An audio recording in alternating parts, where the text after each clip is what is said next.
یہ امانت ہے، اللہ کی طرف سے گفٹ ہے۔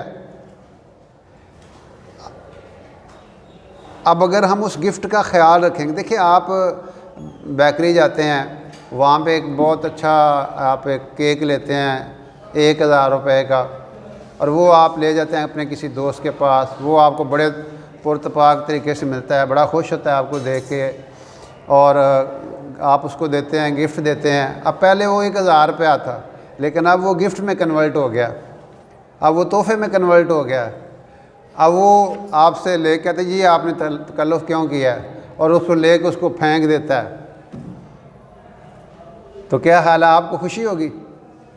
آپ کا دل ٹوٹ جائے گا، یار میں نے تو اس کے لیے اتنی محبت اور اخلاص سے یہ گفٹ اس کے لیے لیا ہے، اور اس نے ایسے کر دیا۔ بالکل ایسے ہی زندگی ہے، زندگی اللہ کی طرف سے گفٹ ہے۔ اگر ہم اس گفٹ کو اچھے انداز سے، اب اگر اس کو وہ رکھتا اور اس کو پلیٹ میں کاٹتا، کچھ اس کو دیتا، کچھ خود کھاتا، کچھ گھر والوں کے لیے رکھتا، اس کو خوشی ہوتی نا، ایک پراپر وے تھا۔ اب اللہ نے ہمیں یہ زندگی دی ہے، اب اگر ہم اس کو پراپر یوٹیلائز نہیں کرتے، اس کو ضائع کرتے ہیں، اس کو برے انداز سے اپنی مرضی سے استعمال کرتے ہیں، ہم جمادات نہیں ہیں، حیوانات نہیں ہیں، نباتات نہیں ہیں، بلکہ ہم انسان ہیں۔ یہ جو نظام قدرت کے پابند ہیں نا، کہ جو ان کو ایک وہ کیا کہتے ہیں، ایک وہ ان کے اندر فیڈ کر دیا گیا سسٹم، اس کے مطابق چلتے ہیں۔ جتنے بھی حیوانات ہیں، نباتات ہیں،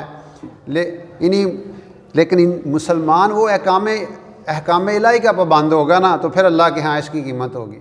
ٹھیک ہے نا؟ اقبال نے کہا ہے کہ تقدیر کے پابند ہیں حیوانات و نباتات، تقدیر کے پابند ہیں حیوانات و نباتات، اور مومن ہے فقط احکام الہی کا پابند۔ جو مومن ہے، یہ دیکھیں نباتاتوں کو ایک اللہ تعالیٰ نے ایک حیوانات کو ایک سیٹ اپ دے دیا ہے۔ اب جتنے درخت ہیں، ایک خاص وقت میں ان کے پتے جھڑ جاتے ہیں، خاص وقت میں پھل ان کا آتا ہے۔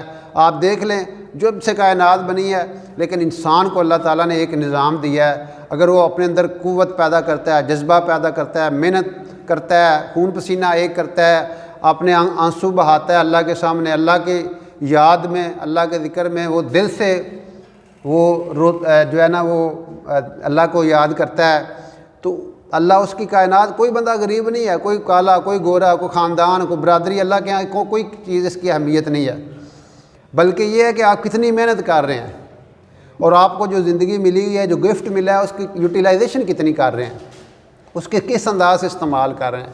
اگر آپ اپنی لائف کو اس انداز سے استعمال کریں گے جس طرح کہ اللہ چاہتا ہے، احکامات کے تابع ہو جائیں گے، تو پھر کیا ہوگا؟ بتا، وہ کہتے ہیں نا، بتا تیری رضا کیا ہے۔ خدا بندے سے خود پوچھے بتا تیری رضا کیا ہے، یعنی ایک لیول بندے کا یہ آ جاتا ہے کہ پھر اللہ تعالیٰ تقدیر اس کے گویا حوالے کر دیتا ہے، وہ اپنی تقدیر خود بناتا ہے، یعنی اپنی محنت سے، اپنا خون پسینہ ایک کر کے اللہ کے سامنے رو دھو کے۔ یعنی مومن جو ہے، وہ مومن کیا کہتے ہیں کہ جب بندہ اللہ کا ہو جاتا ہے، ساری کائنات اس کی ہو جاتی ہے، ہر چیز اس کی اتباع کرتی ہے، تابعداری کرتی ہے، اس کے خلاف نہیں ہوگی۔ ایون جنگلوں کے درندے اس کی بات مانیں گے، سمندر جو ہیں وہ اس کو رستہ دیں گے، دریا جو ہیں وہ اس کے آرڈر پہ چل پڑیں گے۔ یہ وہ بندہ ہے جس نے زندگی کی حقیقت کو سمجھا ہے، زندگی کی قدر اس نے کی ہے۔ اب دیکھیں نا، آج ہم زندگی کی قدر کتنی کرتے ہیں، اپنے وقت کی قدر کتنے کرتے ہیں، لائف کی قدر کتنی کرتے ہیں۔ آپ کے جیب میں 10 روپے گر جائیں گے نیچے نالی میں، آپ اس کو نکالیں گے، اور آپ کتنا ٹائم ضائع کر دیتے ہیں، آپ کو احساس تک نہیں ہوتا۔ کہیں کہیں دن ضائع ہو گئے، کہیں کہیں مہینے ضائع کر دیے، کہ اس کا مطلب ہے ہم نے پیسے کو امپارٹنٹ سمجھا، لیکن زندگی کو امپارٹنٹ نہیں سمجھا۔ حالانکہ زندگی سب سے زیادہ قیمتی ہے۔ وہ اس خالق نے ہمیں بنایا ہے، وہ خالق کے تخیل میں ہم پہلے تھے، پھر اس نے اذا اراد شیئا ان یقول لہ کن فیکون،